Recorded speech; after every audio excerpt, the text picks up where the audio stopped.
Hello my dear student and my dear subscriber. जो subscribe नहीं किए हैं वो सब्सक्राइब कर दें। Student, welcome to simple and easy math channel. Student, आप लोगों की बहुत दिन से डिमांड आ रही थी कि सर इनवर्स ट्रिग्नोमेट्रिक फंक्शन पढ़ा दो, तो आज मैं आप लोगों की डिमांड पूरी कर रहा हूँ। आज मैं इनवर्स ट्रिग्नोमेट्रिक फंक्शन स्टार्ट कर रहा हूँ। सबसे पहला टॉपिक है concept of inverse trigonometric function. इसमें मैं फंक्शन क्या होता है, ट्रिग्नोमेट्रिक फंक्शन क्या होता है और इनवर्स ट्रिग्नोमेट्रिक फंक्शन क्या होता है, इसके बारे में पढ़ाऊंगा। तो स्टूडेंट चलिए स्टार्ट करते हैं। Inverse trigonometric function. Inverse trigonometric function सीखने से पहले हमें ये जानना पड़ेगा कि फंक्शन क्या होता है। देखिए फंक्शन क्या होता है। फंक्शन क्या होता है जिसमें क्या हो, इनपुट हो और आउटपुट हो, जो इनपुट को आउटपुट से रिलेट करता हो। मतलब क्या है, एक मशीन है, मशीन में क्या है, इनपुट डालते हैं और क्या निकलता है, आउटपुट निकलता है। ठीक है, हर एक इनपुट पे क्या होना चाहिए, यूनिक आउटपुट निकलना चाहिए। यूनिक आउटपुट, ऐसा नहीं कि एक ही इनपुट डालें और दो आउटपुट निकले, ऐसा नहीं होना चाहिए। इनपुट सेम हो लेकिन आउटपुट क्या हो, दो हो जाए, ऐसा नहीं होना चाहिए। टू आउटपुट, तो ये फंक्शन नहीं होगा। क्या होना चाहिए, इनपुट इनपुट क्या हो, हाँ भले डिफरेंट हो लेकिन आउटपुट क्या होना चाहिए, सेम होना चाहिए। ऐसा हो सकता है। अब देखिए यहाँ पे फंक्शन की क्या डेफिनेशन है। Relate each element of A set with exactly one element of another set. यहाँ के हर एक एलिमेंट जो है एक्स के वाई से रिलेटेड है। ठीक है, तो इसे बोलते हैं फंक्शन। जो इनपुट होता है वो क्या होता है, डोमेन होता है। इनपुट क्या होता है, डोमेन। और जो आउटपुट होता है वो क्या होता है, रेंज। ये आप जानते हो कि क्लास 11 में पढ़ रखे हैं। अब देखिए यहाँ पे फंक्शन क्या नहीं होता है। देखिए अभी बताया था मैंने, अगर इनपुट सेम हो तो आउटपुट दो डिफरेंट नहीं होते हैं, आउटपुट क्या होगा, यूनिक होगा। तो ये फंक्शन नहीं है। अब यहाँ पे देखिए दो अलग अलग इनपुट हैं लेकिन आउटपुट क्या होता है, सेम हो सकता है। तो मैनी टू वन में ये फंक्शन है। तो ये फंक्शन क्या हो गया, जैसे F S equal to X plus one. यहाँ एक्स क्या है, इनपुट है, एक्स इनपुट है। और जो एफ एक्स की वैल्यू आएगी वो क्या आएगी, ये आउटपुट हो जाएगी। आई बात समझ। तो आई चलते हैं, क्या होता है, रियल नंबर। तो स्टूडेंट अब देखिए ट्रिग्नोमेट्रिक फंक्शन। पहला फंक्शन क्या है, साइन फंक्शन। साइन फंक्शन क्या होगा, y equal to sine X. ये कहीं भी अनडिफाइंड नहीं है, आराम से हो जाएगा। यहाँ इनपुट क्या होगा, x होगा और आउटपुट क्या है, y। इनपुट में कोई भी एंगल रख सकते हैं, कोई भी एंगल। देखिए यहाँ पे ये -π/2, -2π, पाई और 0π/2, पाई 3π/2, 2π, 5, कोई भी एंगल रख सकते हैं। तो इसका डोमेन क्या हो जाएगा, डोमेन जो इनपुट रखते हैं क्या हो जाएगा, रियल नंबर। और रेंज क्या हो जाएगा इसका, अब देखिए इसकी सारी वैल्यूज 1 और -1 के बीच में है, तो इसका रेंज क्या हो जाएगा, -1 से 1। ये जब ब्रैकेट लगाते हैं इसका ना क्लोज ब्रैकेट, ये इंक्लूडिंग है, ये इंक्लूडिंग है। आया समझ। इसी तरह cos x का बहुत ईजी है, y equal to cos x। यहाँ x की भी डिफरेंट वैल्यूज होगी, तो मेरा डोमेन क्या होगा, रियल नंबर। डोमेन क्या होगा, रियल नंबर इसका। और रेंज क्या होगा, इसका भी रेंज क्या होगा, -1 से 1। अब देखिए तीसरा फंक्शन, टेंजेंट फंक्शन। टेंजेंट मतलब क्या है, y equal to tan X. इसको किस फॉर्म लिख सकते हैं, y equal to sine X by cos X. जब इस फॉर्म में लिखा है तो ये जानते हैं आप लोग, डिनोमिनेटर में कभी भी कौन चीज जीरो नहीं आना चाहिए। अब हम वो वैल्यूज नहीं लेंगे जहाँ पे कॉसेस क्या हो, जीरो हो। तो cos x किस पे जीरो होता है, cos x equal to zero, x equal to pi by two पे, 3 पाई बाई 2 पे, 5 पाई बाई 2 पे, और इस तरह से -पाई बाई 2 पे। ये सारी वैल्यूज हमें नहीं लेनी है। तो मतलब क्या हो गया, x equal to 2n+1 pi by 2, जहाँ n क्या है, इंटीजर है। ये सारी वैल्यूज यहाँ पे नहीं लेनी है। तो ये वैल्यूज छोड़ के, तो इसका डोमेन क्या हो जाएगा, 10 का r-2n+1 पाई बाई 2, ये वैल्यूज नहीं लेनी है। तो डोमेन क्या हो जाएगा, हमारा इनपुट क्या हो जाएगा, r-2n+1 पाई बाई 2। ये वैल्यू छोड़ के बाकी रियल नंबर ले सकते हैं। और इसका रेंज क्या हो जाएगा, रेंज हो जाएगा इसका रियल नंबर, मतलब आउटपुट कुछ भी आ सकता है। कॉट फंक्शन, कॉट में क्या होता है, y equal to cot X, ये होता है। इसको किस फॉर्म में लिखते हैं, y equal to cos X by sine X. और साइन एक्स हमारा कभी भी क्या होना चाहिए, नॉट इक्वल टू जीरो होना चाहिए। मतलब साइन एक्स जहाँ जहाँ पे जीरो होता है वो वैल्यूज हमें नहीं लेनी है इनपुट में। तो क्या होगा, कहाँ पे जीरो होता है sine x equal to zero, x equal to pi पे, 2 पाई पे, 3 पाई पे, -पाई पे भी, और जीरो पे भी, और -2 पाई ऐसे, इन सब पे जीरो होता है। इसका क्या है, general form S equal to N pi. मतलब इसके डोमेन में कॉट के क्या करना है, रियल नंबर सारे होंगे, लेकिन क्या होंगे, जहाँ जहाँ पे साइन जीरो आता है मतलब एन पाई पे, वो वैल्यूज नहीं लेंगे, ये डोमेन हो जाएगा। रेंज क्या हो जाएगा, रेंज हो जाएगा कोई भी रियल नंबर। तो इस तरह से क्लियर हो गया होगा। अब इसके बाद y equal to sec X, sec X क्या होगा, यहाँ भी क्या होगा, इसको क्या लिखते हैं, y equal to 1/cos x, ठीक है, y equal to 1/cos x। तो यहाँ पे cos x क्या होना चाहिए, नॉट इक्वल टू जीरो होना चाहिए, cos x not equal to zero होना चाहिए, क्योंकि डिनोमिनेटर कभी जीरो नहीं होना चाहिए। अब कहाँ का भी जीरो आता है, ये तो बता ही चुका है यहाँ पे जैसे। तो इसका डोमेन क्या हो जाएगा, डोमेन हो जाएगा r, क्या छोड़ के, 2n+1 पाई बाई 2 छोड़ के, ये हो जाएगा। और रेंज क्या हो जाएगा इसका, रेंज हो जाएगा इसमें जो होगा, रेंज में -1 से 1 के बीच में वैल्यूज नहीं आएगी, उससे -1 से छोटी आएगी या 1 से बड़ी आएगी, इसलिए रेंज ये लिखा है। और y equal to cosec X में, कॉसेक एक्स में देखिए यहाँ पे इसको किस फॉर्म लिखते हैं, y equal to 1/sin x। अब नीचे sin x आया है तो इसका मतलब क्या हुआ, डिनोमिनेटर में sin x जहाँ पे जीरो होगा वो वैल्यूज हमें नहीं लेनी है, यही मतलब हुआ।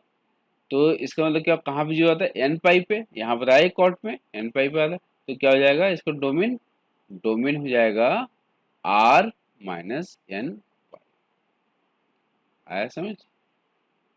और रेंज क्या हो जाएगा, रेंज जो उसका सेक का होगा वही सेम चीज होगा, r माइनस क्या होगा, -1 और 1 के बीच में नहीं होगा, या उससे बड़ा या उससे छोटा होगा। ये आई बात समझ। अब देखिए, ये हमने बताया ट्रिग्नोमेट्रिक फंक्शन। इनवर्स ट्रिग्नोमेट्री क्या होगा, जस्ट इसका उल्टा होगा। इनवर्स ट्रिग्नोमेट्री देखिए जस्ट इसका उल्टा होगा। जो यहाँ पे देखिए इस ग्राफ में y equal to sine X ऐसे ग्राफ हो रहा था, y equal to sine inverse X ऐसा हो जाएगा। मतलब जो एक्स एक्सिस पे था एंगल, वो अब वाई एक्सिस पे एंगल आ जाएगा, और जो वाई एक्सिस पे था वैल्यूज, वो एक्स एक्सिस पे आएगा। तो y equal to sine inverse X मतलब क्या है, जो y equal to sine X में डोमेन था वो अब क्या बन जाएगा, जैसे डोमेन टू रेंज था, तो ये उल्टा हो जाएगा। अब जो रेंज था वो पहले आ जाएगा और डोमेन बाद में आएगा। मतलब क्या हो जाएगा इसका, देखिए यहाँ पे जैसे ये y इक्वल टू था, आर ये था और ये -1 से 1 था, यही था रेंज, ऐसे था। आर इनपुट था और ये कि -1 से 1 के आउटपुट था, तो ये जस्ट उल्टा हो जाएगा, -1 से 1 और रेंज क्या हो जाएगा, आर हो जाएगा। लेकिन एक दिक्कत ये है, ऐसे सारे फंक्शन में होगा, चाहे कॉस का ले लीजिए, चाहे टेन का ले लीजिए, चाहे किसी का भी ले लीजिए। कॉस में देखिए यहाँ पे जो कुछ एक्स एक्सिस पे लिया था, दिखा ये y equal to cos X का है, y equal to cos X का है। इसका डोमेन क्या था, r, और रेंज क्या था, -1 से 1, यही था। जब y equal to cos inverse X आएगा, सारा कुछ किस पे आ जाएगा, जो यहाँ पे x पे एंगल था वो y पे आ जाएगा, और जो y पे वैल्यूज थी वो x पे आ जाएगी। दिख रहा है ये। अब यहाँ पे ये -1 से 1 और ये क्या हो जाएगा, जस्ट उल्टा हो जाएगा ये। लेकिन अब इसको हमें इसको फंक्शन बनाना है। अभी ये फंक्शन नहीं है कॉस इनवर्स एक्स का। गड़बड़ क्या है अभी बताता हूँ। ग्राफ देखिए यहाँ पे, ये हमारा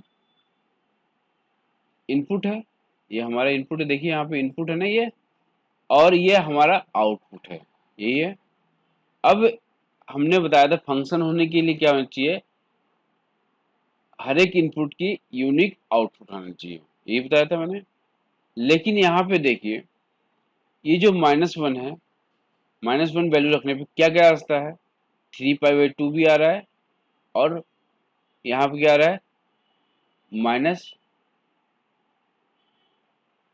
-π/2 और -π/2। मतलब जब x की वैल्यू -1 ले रहे हैं तो y sine inverse 1, sine inverse -1, मतलब क्या क्या आ जा रहा है, एक तो आ जा रहा है 3π/2 आ जा रहा है, दिख रहा है। एक क्या आ जा रहा है, -5π/2 और -5π/2, ये तीन वैल्यूज आ जा रही है। जबकि मैंने बताया था कि एक ही इनपुट रखने पे डिफरेंट आउटपुट नहीं आना चाहिए, तो फंक्शन नहीं होता है। दिख रहा है। अब देखिए यहाँ पे ऐसे बना दिखा दो तो और क्लियर होगा। -1 हमने 0 लिया और 1 लिया, तीन वैल्यू ले रहे हैं, मतलब -1 रखने पे कब का आ रहा है, 3π/2, -π/2 और -5/2। और देखिए जीरो किस पे आ रहा है, जीरो पाई पे आ रहा है, -पाई पे आ रहा है, पाई पे आ रहा है, और -पाई पे आ रहा है। 1 किस पे आ रहा है, 1 का देखिए π/2, π/2 और 5π/2 ऐसे आ रहा है, मतलब -1 रखने पे ये तीन वैल्यू जा रही है।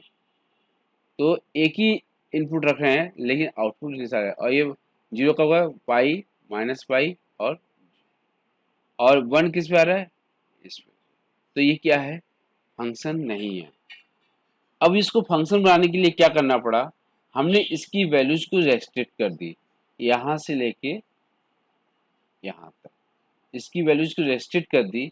तो जैसे यूनिक वैल्यू है इनपुट रखने में, यूनिक वैल्यू है, जैसे यहाँ पे अगर रेस्ट्रिक्ट कर दी कि मतलब हम -π/2 से लेके π/2 तक ही ले सकते हैं, रेस्ट्रिक्ट कर दी, तब उस केस में क्या होगा, ये हमें -1 से 1 के बीच में डिफरेंट वैल्यूज आ जाएंगी। कैसे, अब देखिए -1 कब होगा, -π/2, 1 किस पे होगा, π/2 पे। तो हमने ली तो क्या होगा, देखिए हमने रेस्ट्रिक्ट की तो हमने क्या किया, रेस्ट्रिक्ट कर दी -π/2 से लेके π/2 हमने रेस्ट्रिक्ट की। तो उससे फायदा क्या हुआ, यहाँ पे ये -1 0 1, -1 किस पे आएगा, -π/2 पे आएगा, और जीरो किस है, जीरो पे, और π/2। मतलब हर एक के लिए, हर एक इनपुट के लिए यूनिक आउटपुट। आई बात समझ। तो इसकी वैल्यूज को क्या बोलेंगे, ये जो हमने रेस्ट्रिक्ट की तो प्रिंसिपल वैल्यूज। तो ऐसे सारे ट्रिग्नोमेट्री को जो अभी हमने 6 देखे हैं ऊपर, सबको हम रेस्ट्रिक्ट करेंगे, और जो रेस्ट्रिक्ट करेंगे उसको क्या बोलेंगे, रेंज को प्रिंसिपल वैल्यूज। आई बात समझ। तो उससे क्या होगा, ये फंक्शन बन जाएगा। अगर वैसे सेम टू सेम लेंगे तो ये फंक्शन नहीं बनेगा। तो आइए अब टेबल देखते हैं इनवर्स ट्रिग्नोमेट्रिक फंक्शन का, कि इनवर्स ट्रिग्नोमेट्रिक फंक्शन का क्या डोमेन है और क्या रेंज है। मैंने बताया था जब इनवर्स होता है तो जो पहले डोमेन था अब रेंज बन जाएगा और जो रेंज था वो डोमेन बन जाएगा। बस चेंजेस इतना आएगा कि यहाँ पे प्रिंसिपल वैल्यू ब्रांच हो जाएगा, क्योंकि रेस्ट्रिक्ट कर दिया जाएगा कि एक वो क्या है फंक्शन बन जाए। तो यहाँ पे देखिए पहला है y equal to sine inverse X. Domain क्या होगा, जो वहाँ पे पहले रेंज था वो अब क्या होगा डोमेन है -1 से 1। इसको रेस्ट्रिक्ट कर दिया गया, इसको क्या बनाएंगे प्रिंसिपल वैल्यू ब्रांच -π/2 से लेके π/2। ये क्लोज इंटरवल लगेगा, इसको इंक्लूडिंग है, ये टेबल ध्यान रखना है। दूसरा क्या कॉस इनवर्स एक्स का, कॉस इनवर्स एक्स का क्या होगा -1 से 1, और इसकी मतलब प्रिंसिपल वैल्यू ब्रांच क्या है 0 से पाई इंक्लूडिंग है। कॉसेक इनवर्स एक्स क्या है, जो वहाँ पे रेंज था -1 से 1, यहाँ पे उसको छोड़ देंगे, आर माइनस क्या हो जाएगा आर -1 से 1, ये वैल्यूज छोड़ देंगे, बाकी कुछ भी वैल्यूज रख सकते हैं। मतलब -1 से छोटा, -1 से छोटा और 1 से बड़ा ये वैल्यूज रख सकते हैं। ये क्या हो जाएगा इसका डोमेन हो जाएगा। रेंज क्या हो जाएगा, रेंज -π/2 से π/2, जो साइन इनवर्स एक्स का होगा वही क्या होगा कॉसेक इनवर्स एक्स का, लेकिन जीरो छोड़ के। कॉस सेक इनवर्स एक्स में देखिए यहाँ पे भी सेम वही होगा, आर -1 to 1, ये -1 से 1 तक चीज छोड़ के बाकी सारी वैल्यू दे सकते हैं, उससे -1 से कम और 1 से ज़्यादा। और यहाँ पे क्या छोड़ना पड़ेगा π/2, π/2 छोड़ना पड़ेगा। अब टेन इनवर्स एक्स में क्या होगा, यहाँ पे क्या होगा सारे रियल नंबर होंगे और रेंज क्या होगा -π/2 से लेके π/2।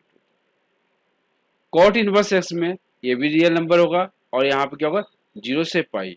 अब देखिए पहला, ये पहला, दूसरा और तीसरा, मतलब क्या है साइन इनवर्स, कॉसेक इनवर्स और टेन इनवर्स का लगभग एक ही तरह है। पहले वाले में क्या है इंक्लूडिंग है और -π/2 दूसरे वाले में क्या है एक्सेप्ट 0 है और तीसरे वाले में क्या है ओपन इंटरवल है। ये ध्यान रखिएगा, साइन कॉसेक और टेन का एक तरह चलता है और कॉस का और सेक का और कॉट का ये क्या होगा 0 से पाई होगा, और इसमें 0 से पाई ऐसे π/2 होगा और इसमें ओपन इंटरवल है। ये ध्यान रखिएगा, ये याद करने के लिए है। ये क्या हो जाएगा 4 5 6, ये एक तरफ चलते हैं, याद रहेगा। इस टेबल को याद रखना है तभी सवाल कर पाएंगे।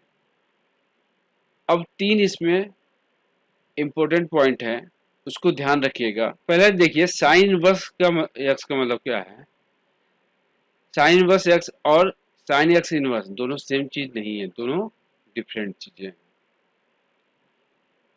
ये सेम चीज नहीं है। इसका मतलब क्या होता है y equal to sine inverse X, इसका मतलब क्या होता है x इक्वल टू उधर चला गया साइन साइन y, इसका मतलब ये हुआ। और लेकिन इसका मतलब क्या होता है 1/sin x, इसका मतलब ये होता है। इसलिए दोनों ये डिफरेंट चीजें हैं, एक चीजें मत समझिएगा। दूसरी चीज क्या है कि मतलब इसको हमने प्रिंसिपल वैल्यू में किया, क्यों किया कि फंक्शन बन सके, क्योंकि यूनिक इनपुट के लिए यूनिक वैल्यू होना जरूरी है। ये सारी चीज समझ आई। अब दो एग्जाम्पल कर लेते हैं। अब देखिए जो रूल बता रहा हूं उसी रूल से चलिएगा, जो आपने पहले 11th क्लास में कर रखा है। ये मान लो ये फर्स्ट क्वाड्रेंट है, ये सेकंड क्वाड्रेंट है, ये थर्ड क्वाड्रेंट है, ये फोर्थ क्वाड्रेंट। इस रूल को याद रखिएगा। इसमें ऑल मतलब क्या है, ऑल मतलब सारे ट्रिग्नोमेट्रिक फंक्शन क्या होते हैं इसमें 0 से π/2 या 90 भी बोल सकते हैं, इसमें क्या होते हैं प्लस में होते हैं। और 90 से 180 या पाई तक बोल सकते हैं, इसमें क्या होते हैं साइन और कॉसेक ये प्लस में होते हैं, बाकी सब रिमेनिंग माइनस में होते हैं। और पाई से 3π/2 या 270 भी बोल सकते हैं, इसमें क्या होता है कि 10 और कॉट प्लस में होते हैं और बाकी सब निगेटिव में होते हैं। और फोर्थ क्वाड्रेंट में 3π/2 से लेके 2π तक 360 तक, यहाँ पे क्या होता है फोर्थ क्वाड्रेंट में कॉस और सेक प्लस में होते हैं और बाकी सब माइनस में होते हैं। अब एक चीज और यहाँ पे बताना चाहूंगा कि अगर 0 से 9π/2 या 90 बोलिए और 180 या पाई 3π/2 या 270, अगर π/2 से अगर कोई चीज हमें करनी है तो हम क्या करेंगे, इस कोऑर्डिनेट में लाना है तो ये तो जो थीटा आएगा वही रहेगा, जो एंगल आएगा। और यहाँ से यहाँ तक में क्या करेंगे, π-x, इस कोऑर्डिनेट में चेंज करने के लिए π-x, और इस कोऑर्डिनेट में चेंज करने के लिए π+x, और इस कोऑर्डिनेट में चेंज करने के लिए 2π-, ये ध्यान रखिएगा, इसको इस तरह से करेंगे। अभी सवाल करेंगे तो सारा ये चीज क्लियर हो जाएगा। अब यहाँ पे देखिए, इसका प्रिंसिपल वैल्यू निकालना है साइन इनवर्स 1/√2। कैसे निकालेंगे, y equal to sine inverse 1/√2। ऐसे सबसे पहले क्या है, साइन इनवर्स उधर जाएगा तो क्या जाएगा, साइन y इक्वल टू 1/√2। अब साइन की वैल्यू 1/√2 कब होती है, कब होती है, साइन π/4 पे। अब यहाँ पे चेक करिए क्या π/4 उस इंटरवल में आ रहा है प्रिंसिपल वैल्यू के, क्या इंटरवल है साइन का, -π/2 से लेके π/2 है, इस इंटरवल में है, तो जो वैल्यू आई है वही क्या होगा, प्रिंसिपल वैल्यू, मतलब π/4 क्या हो जाएगी, प्रिंसिपल वैल्यू। आया समझ, नहीं आती तो हमें इसे कन्वर्ट करना पड़ता है, अभी बताता हूँ सभी कैसे करेंगे। ये एग्जाम्पल अच्छी तरह क्लियर हो गया। अब दूसरा एग्जाम्पल देखिए, कॉट इनवर्स -1/√3, तो क्या होगा, y इक्वल टू पहले लिख लिया हमने कॉट इनवर्स -1/√3। अब यहाँ पे देखिए, ये कॉट इनवर्स उधर गया तो कॉट y इक्वल टू -1/√3। सबसे पहले देखेंगे, माइनस साइन को पहले इग्नोर करेंगे, 1/√3 कब आता है कॉट में, कब आता है 1/√3, कॉट 60 पे, मतलब कॉट π/3 पे, ये माइनस है। अब इस माइनस साइन को एडजस्ट करना पड़ेगा। तो अब ये बताइए किस क्वाड्रेंट में कॉट माइनस में होता है, सेकेंड क्वाड्रेंट में होता है, स्टार्टिंग से सेकेंड और फोर्थ में होता है, लेकिन स्टार्टिंग क्या सेकेंड, तो उसको ध्यान रखेंगे। तो सेकेंड में हमें करने के लिए क्या करना होता है, बताया था वो ऊपर π-x, रिवर्स करके लिख लीजिएगा π-x, ये हमने बताया था कि 0 से 90, 90 से 180, 180 से 270, अगर इस क्वाड्रेंट में हो तो क्या करते हैं π-x, और इस क्वाड्रेंट में करना हो तो π+x, और इस क्वाड्रेंट में करना हो 2π-x, और इस क्वाड्रेंट में करना हो तो जो एंगल आता है वही होता है। तो हम क्या करेंगे यहाँ पे कॉट π-π/3। अब देखिए यहाँ पे क्या आ जाएगा, कॉट 2π/3। अब इसको चेक करिए क्या इसका जो प्रिंसिपल वैल्यू का जो रेंज था उसमें आ रहा है, उसका क्या रेंज था 0 से π, यही रेंज था कॉट के लिए, तो क्या उस रेंज में आ रहा है, आ रहा है। तो y इक्वल टू 2π/3 अगर आ रहा है उस इंटरवल में, तो ये क्या होगा, प्रिंसिपल वैल्यू हो जाएगी इसकी। इस तरह से उम्मीद है आपको समझ आ गया होगा। इस तरह से सारे कंसेप्ट आप लोग क्लियर हो गए होंगे। अगर ना समझ आया हो तो वीडियो को दोबारा देखें, रिपीट करके देखें। अगर आपको ये वीडियो अच्छा लगे तो लाइक करें और इसको सब्सक्राइब भी करें, और नए वीडियो पाने के लिए बेल पे क्लिक जरूर करें और इसको शेयर भी करें। Thank you, bye.